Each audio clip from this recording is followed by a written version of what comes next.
কবরের কথা শুনতেন, অঝোর নয়নে কাঁদতেন, চোখের পানিতে দাড়ি পর্যন্ত ভিজে যেত বন্ধুরে।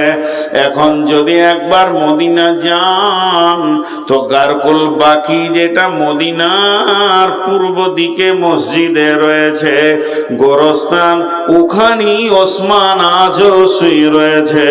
হযরত ওসমানকে জিজ্ঞেস করা হলো, ওসমান রে, তুমি জাহান্নামের কথায় যত বেশি না কাঁদো, কবরের কথাতে কেন বেশি কাঁদো?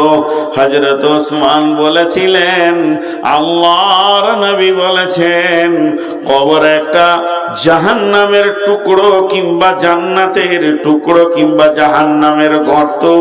যে ব্যক্তিটা কবরে ধরা খেয়ে যাবে তার বড় কঠিন আযাব হবে, আর কোথাও পার হবে না। কিন্তু যে ব্যক্তিটা কবর থেকে বেঁচে যাবে তার আর পরবর্তী আখিরাতের স্টেপগুলো আর কোনো চিন্তা হবে না। তার জন্যই আমি কবরের কথা শুনে অনেক বেশি কান্না করি। জি ভাই, কবর এমন একটা জায়গা, আপনাকে আমাকে যেতেই হবে। যেদিন আমি মরে যাব, শুধু কবরকে স্মরণ করার জন্যে কি ফজিলত দেখেন।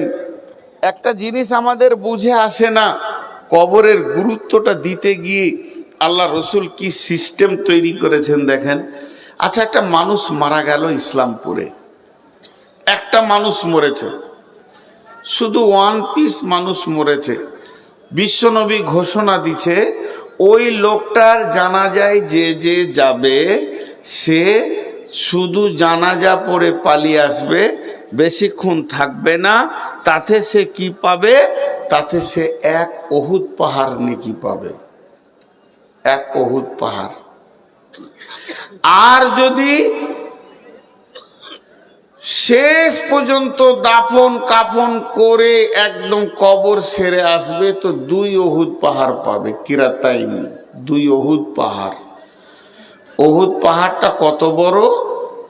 উহুদ পাহাড়টা হচ্ছে 7 কিলোমিটার লম্বা, 3.5 কিলোমিটার চওড়া। উহুদ, ওর নাম উহুদ কেন?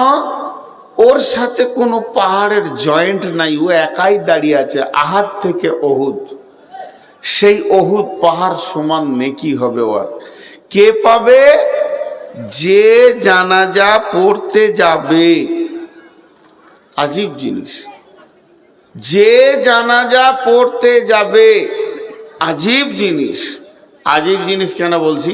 আরে আমি তো বিদায় দিতে গেছি একজনকে, আমি একা যাইনি, আমার মতো আরো 500 জন গেছে। তাহলে 500 উহুদ পাহাড় নেকি নিয়ে কিংবা 1000 উহুদ পাহাড় নেকি নিয়ে জীবিত কটা বাড়ি চলে গেল, তো মুর্দাটার লাভ কি হলো?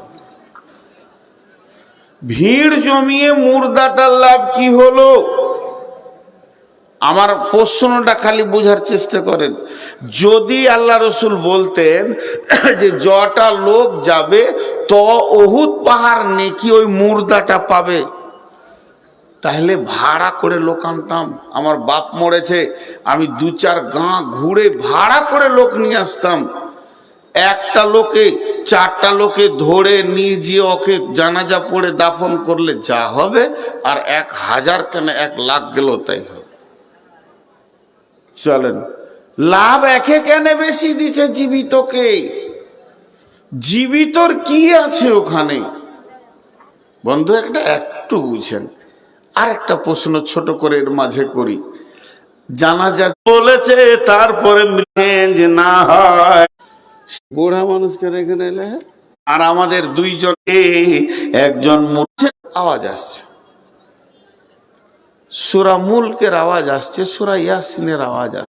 আল্লাহ তাআলা অনেক নেকি পেলি বলে বন্ধু বলছে, মইনুল রে আল্লাহ তাবাইন সিরু সিভিতেও বিচরণ করেন। কোরআনের বাড়িটা আমার বাড়ির পাশে, একবার গিয়ে দেখে আসবেন।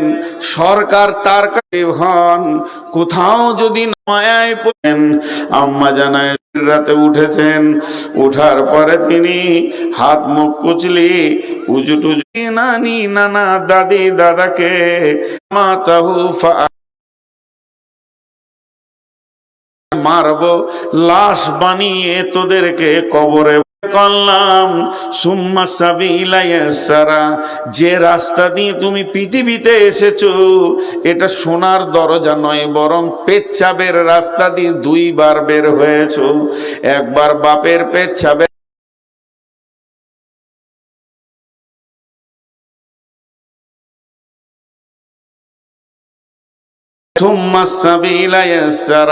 আমি সেটাকে আসল ছাড়ে নাই, হাজারটা